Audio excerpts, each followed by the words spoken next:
नमस्कार, मैं हूं अखिल पाराशर। आप देख रहे हैं देश दुनिया की खास खबरों का एक विशेष प्रोग्राम न्यूज़ फोकस। चलिए सबसे पहले नजर डालते हैं इस हफ्ते की टॉप हेडलाइंस पर। चीन में 2030 तक 8 ट्रिलियन युआन की सर्कुलर इकोनॉमी का लक्ष्य।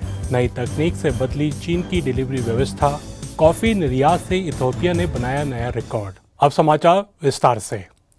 चीन ने सर्कुलर इकोनॉमी को बढ़ावा देने के लिए नई 500 योजना जारी की है। इस योजना का लक्ष्य साल 2030 तक देश के रिसोर्स रिसाइकलिंग उद्योग का आकार बढ़ाकर 8 ट्रिलियन युआन करना है। ये इस क्षेत्र के लिए चीन की लगातार चौथी राष्ट्रीय 500 योजना है। इसका मकसद संसाधनों को बचाना और कचरे को दोबारा इस्तेमाल के लायक बनाना है। इस नई योजना में कंप्यूटर और नए इंफ्रास्ट्रक्चर से निकलने वाले इलेक्ट्रॉनिक वेस्ट को भी पहली बार रिसाइकलिंग सिस्टम में शामिल किया गया है। साथ ही प्लास्टिक पॉल्यूशन को कम करने के लिए प्लास्टिक की जगह बांस के इस्तेमाल को बढ़ावा दिया जा रहा है। चीन में एम्बेडेड इंटेलिजेंस यानी ऐसी आर्टिफिशियल इंटेलिजेंस जो रोबोट को इंसानों की तरह सीखने और काम करने में सक्षम बनाती है, अब लैब से निकलकर वास्तविक दुनिया में इस्तेमाल होने लगी है। पेइचिंग में एक ह्यूमनॉइड रोबोट अब 24 घंटे चलने वाले कन्वीनियंस स्टोर में ग्राहकों से पेमेंट लेकर सामान भी दे रहा है। वैज्ञानिक ऐसे एआई मॉडल विकसित कर रहे हैं जो अलग अलग माहौल में खुद को ढाल सके।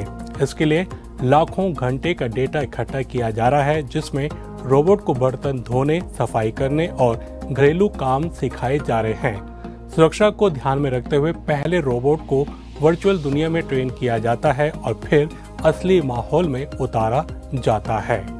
चीन के शीजियांग स्वायत्त प्रदेश में 1000 साल से भी अधिक पुरानी पारंपरिक थांका कला को नई पीढ़ी तक पहुंचाने के लिए कलाकार लगातार काम कर रहे हैं।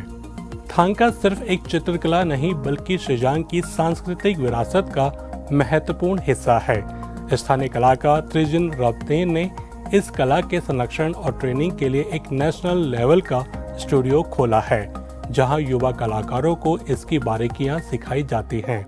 उनका कहना है कि थांका कला समय के साथ मध्य चीन की कलात्मक परंपराओं से भी प्रभावित हुई है, जिससे इसकी खूबसूरती और समृद्ध हुई। पिछले कुछ वर्षों में अमूर्त सांस्कृतिक विरासत के संरक्षण को लेकर लोगों की जागरूकता बढ़ी है और सरकार का भी पूरा सहयोग मिल रहा है।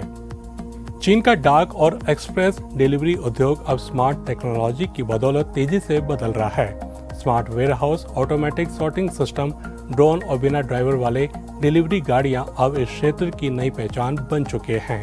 आलू बुखारे के सीजन में डिलीवरी कंपनियों ने सीधे बागों से पहुंचकर ड्रोन की मदद से फल कलेक्ट करना शुरू कर दिया है। इससे पहाड़ों से फल नीचे लाने में होने वाला नुकसान खत्म हो गया है। कोरियर सेंटर्स पर ऑटोमेटिक गाड़ियों की वजह से छंटाई का समय आधे से भी कम हो गया है।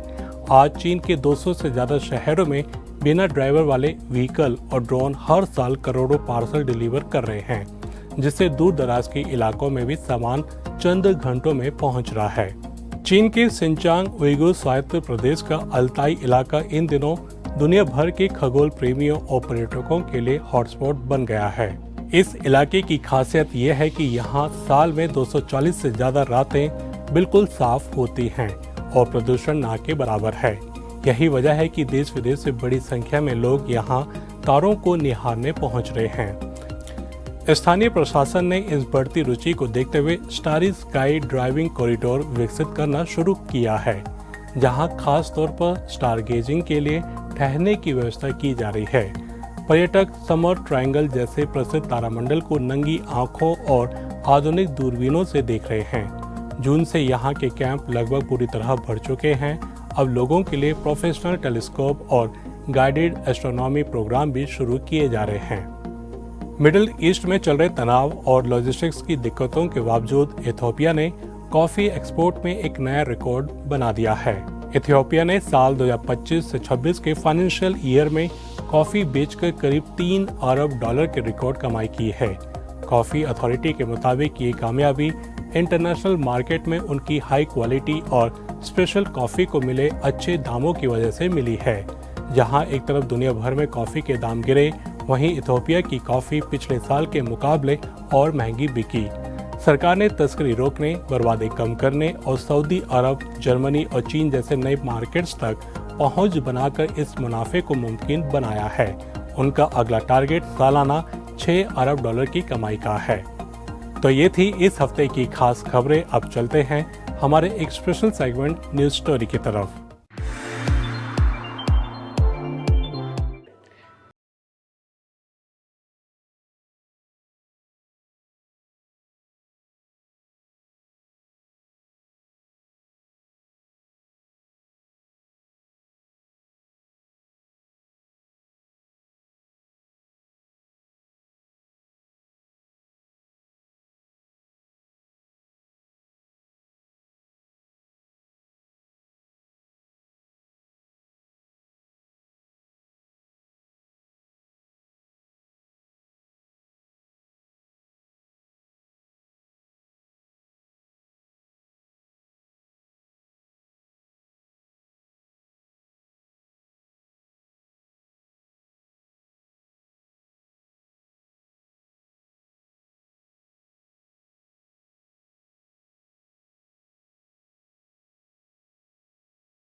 तो ये था आज का हमारा खास कार्यक्रम न्यूज़ फोकस। अभी आगे दीजिए, अगले हफ्ते फिर मिलेंगे इसी समय। नमस्ते।